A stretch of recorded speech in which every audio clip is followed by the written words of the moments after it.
Здравейте, днеска ще ви покажа как да вградим Bulsat Fusion TV в коди. Всъщност да гледаме с коди. За целта трябва да имате заплатен абонамент, дори най-малкият да е, към Bulsat.com. И ще използваме коди като мултимедиен плеер. Той всъщност е такъв. Добре, сега какво трябва да направим? Влизаме в kodi.tv. Това е сайтът за изтегляне. Напълно безплатен е мултимедиалният плеер. Като влезем, използваме последна версия, с която аз преди това съм пробвал дали работи с тази версия. Всичко си е наред. Обаче с новата 17, която още е бета, с нея не става, все още поне. Тъй като аз използвам MacBook и ще трябва да изтегля за macOS X инсталация, а вие ще трябва да изтеглите за Windows, предполагам, или Linux, което ползвате.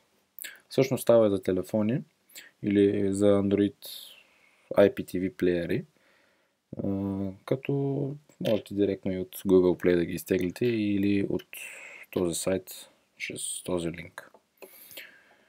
И така, изтеглихме това. Следващото, което ще ни потрябва е репото, което е с български плагини. Ако може да намерите само на Bulsat.com плагина, още по-добре, но аз го ползвам на репото.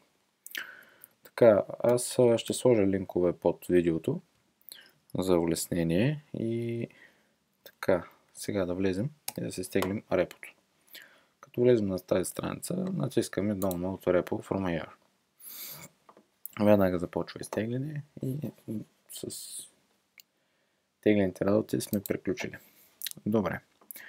Сега да влезем и да видим какво сме изтеглили. Това е програмата, която сега ще инсталираме. И репото, което изтеглихме от сайта. Така, инсталираме програмата.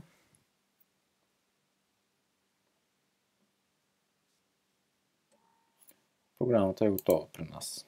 При вас инсталацията ще, ако сте с Windows, ще е Next, както обикновена програма.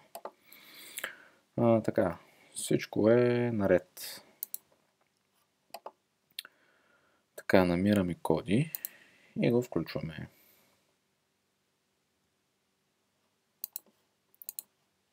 Ще трябва да го включим по друг начин.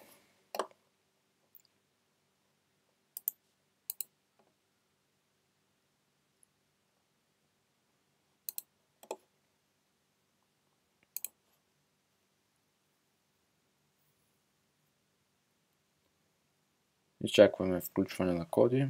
В момента отскача, значи зарежда. И коди се включи. Добре. Първото, което трябва да направим в този случай е да изчакаме самата програма само малко да се опита и да изтегли някои работи. И след това влезем в система.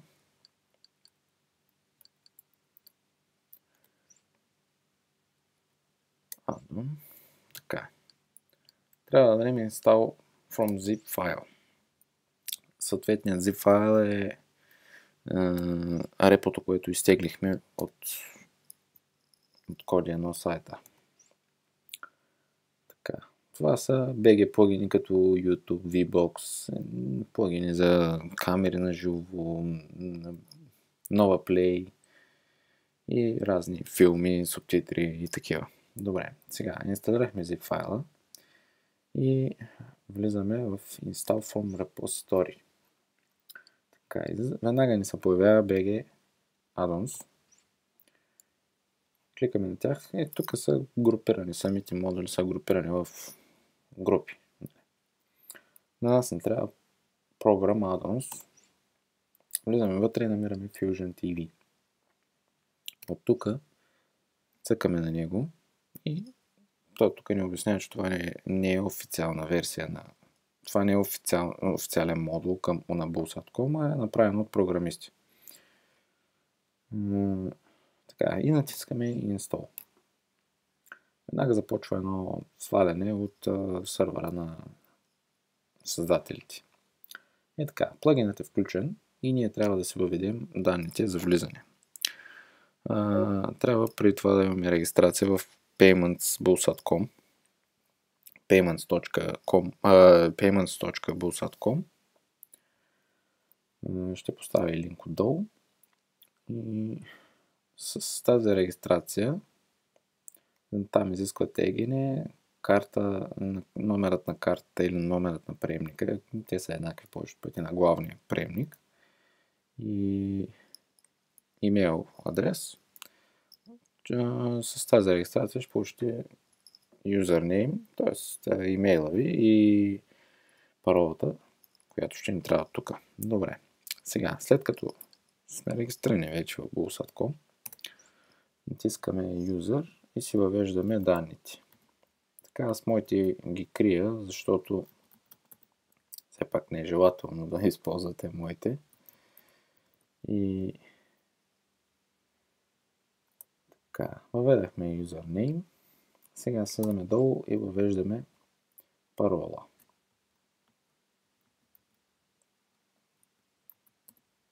Така, въведахме ги. Тук не пипаме нищо друго. Отиваме горе и в таба More още. Ако искате да гледате канал за възрастни, трябва да пуснете това. Show Adult Content. Пускаме го. Autos ID избираме качеството за приемане. Всъщност на серверите на Bulls.com явно са пуснати различни стрим канали, където качеството е различно за телефон, за таблет, за компютър и както знаете на Samsung Hub, на Samsung Smart телевизорите, на LG и на Panasonic също имат програма, която може да се изтеглите от собствения Smart Market, който имат. За тях винаги качеството е най-добро. Аз съм пробвал всичките и го променям с стрелкичките тук. Променям на Samsung. Иначе има LG, Panasonic. За Android компютър аз го дърпам на Samsung, защото качеството там ми се стори най-добре. Така, друго нищо не се пипа тук. И отиваме на PVR. Добре. Тук само отстраняваме Use External APG. Друго всичко се е наред. И слезаме долу на OK. Добре. Пуснахме Fusion TV апликацията. Сега е нужно да се върнем назад. Още по-назад. Откъдето избрахме инсталиране. Сега трябва да пуснем клиентът, който ще ни приема MPU файла и ще ни го подреди като телевизия. Така, влизаме в My Add-ons, моите добавки, ако сте на български, и слизаме долу на PVR Clients. От тук избираме, слизаме долу до PVR IPTV Simple Client. То е на Disable, значи е изключено. Ни трябва да го включим. Enable е включване. Така, във всички указания в интернет, които намирате, трябва да се добавят едни настройки, тук от конфигури. Едни настройки, откъдето самият клиент ще извлича каналите и EPG информацията за предаванията. Обаче повечето клиенти, повечето потребители като вас не могат да открият тези файлове. Телефона малко. Така. За да откриете тези MPO файлове и XML файла, който така и така не може да намерите, трябва един път да отидете пак на Fusion TV модулът, който е в програма Addons, вече е инсталиран, и цъпнете върху него, а след това на Run. Това кара програмата да се рестартира и да зареди всичко наново. Виждате горе излиза едно прозорче, което ще зареди и ще накъса каналите от сложният MPEG файл. Така, след като зареди и ги синхронизира, ще трябва да изчакам да се махне само. А ние по това време можем да отидем до PVR клиентите. Така, Simple клиент е включен, не е балет, обаче още не е конфигуриран. Добре. Сега ще трябва... Всъщност те са винаги в скрити папки. Като бъркате в апликационните... Това са файлове, които се генерират от програмата, но на скрити места в Windows или в OS X, който аз използвам. Връщам се назад. Тези пътеки към MPU файловете са различни. На Android, на OS X и на Windows са различни. И за това, защото са скрити, и трябва да направим така, че коди да вижда скрити файлове. Така, влизаме в Appearance. Това е изглед, мисля, че беше на български. И слизаме долу на International. От тук можете да се настройвате на който часовете, зони и такива. Всъщност аз още сега ще го направя. На Central Europe. Тук се избирам Кирилик ISO, за да нямам проблеми с надписи на кирилица. Добре. Сега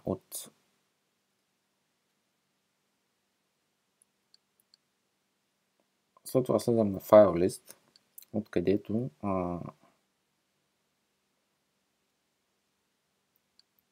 намирам, ето го, това е най-долното, Show Hidden Files and Directories. Покажи скрити файлове и папки. Веднага го включваме и се връщаме назад. Отиваме на Addons. Тъй като вече сме открили скритите, вече нямаме скрити файлове. А всъщност, ако не бяхте натиснали Run на Fusion TV, те не се генерират. И затова дори и да направите така, че да откриете скрити файлове, пак няма да ги има там. Особено XML файла. И така, отиваме на My Addons, след това на PVR Clients. Там идваме тук и даваме Configure. Добре, сега. Локацията на MPU файла не е интернетна, не е в интернет пространството, а ще е локална в самият ни компютър. Затова модулът Fusion TV го сваля и го скрива в папките. Добре. MPU Playlist 5. Така, натискам върху него и ще трябва да го намеря.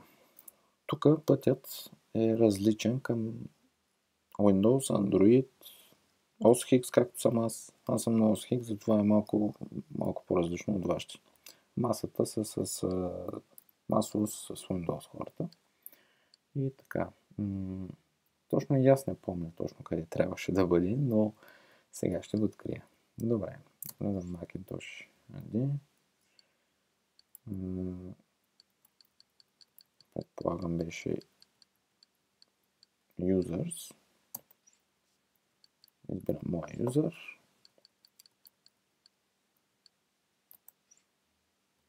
Не е тук. Users. Library. Application Support. Вие търсите вашият адрес, който ви е оказан за Windows. Аз, както казах и отново казвам, ще го кажа под видеото. Добре, коди. Тук мисля, че повъркахме. Тук тук беше user data, тук add-on data, открием модулът, dat, bulsat, MPU. И както виждате, даже и XML файлът се показва. Така, от тук нагоре се качваме, даваме на EPG. Тук също не е интернетно, а е свалено в компютърът ни. Така, XML path избираме. Пак същата процедура, пак трябва да стигнем до същото място. Отиваме на user, Wallet user,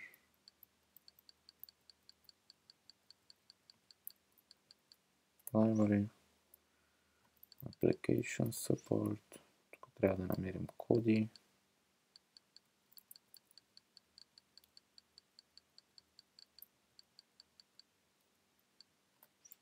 Така, коди, user data, add-on data, program business confusion, dat. И тук bulsat.com XML. Добре. Тук може да натиснете на timeshift, което е за връщане назад. В смисъл да гледате нещо, което сте изпуснали. Отиваме на Channel Logos, където ще изберем иконките, които ще се генерират за каналите. Добре, тук са стрелкичките долу на Channel Logos from XML TV. На стрелкичките можем да изберем различни опции. Да ги взима от XML, от EPG файла, който беше, или от MPU файла. Тук трябва да изберем Prefer XML TV. И това е. И да се вземе долу и трябва да натиснем OK. Всичко беше това, но има още една стъпка. Връщаме се назад и отиваме на TV. Това е менюто Settings. Ето взем да покажа, че е то. System. Тук е TV. И сега ще направим от General менюто. Трябва да включим телевизионната секция. До тогава няма да имаме в главното меню, няма да имаме TV секцията. А като влезем тук и натиснем Enable, т.е. включваме, ще се включи. И както виждате, 178 канала са вече включени. Аз имам пакет с DM Extra, там DM Sport, които са, и приемам пакета, който е. Тук имаше една опция, която правеше 4 на 3 каналите, квадратните канали ги разпъваше на цял екран. В момента не я виждам, защото Settings, тук стават Advanced Expert. Добре, тук някъде трябва да го има. Може да се задават и за каналите за възрастни, може да се слагате пароли, като дойде на тях. Но това е друга тема. Playback. Тук някъде ставаше така, но откъде не мога да го намеря. Така. Не можах да го намеря сега.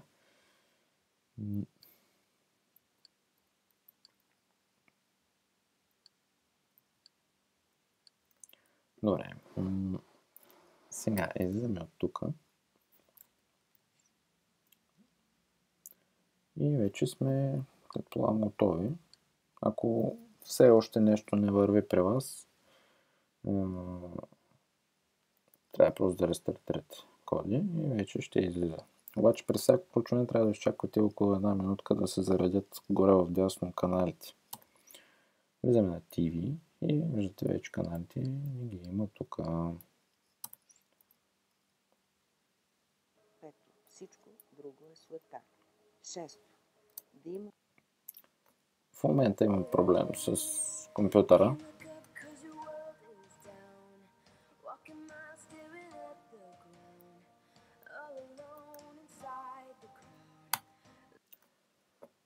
Имам малко проблем с компютъра, с драйверите и затова малко сече, но при вас ще е идеално, не се притесняйте. Това е всичко, можете сами да разборите така малко с програмката и да научите другите функции, но работи перфектно на нормален. Дори да е слаб компютъра, се работи перфектно. Добре, всичко е това. Ще поставя всички линкове в частта под видеото. Благодаря ви. Не забравяйте да се абонирате към канала ми. Ще има доста интересни клипчета. За всичко. Всъщност това е стартовото клипче. И вече ще има блогове, технологии, най-различни работи. Благодаря ви.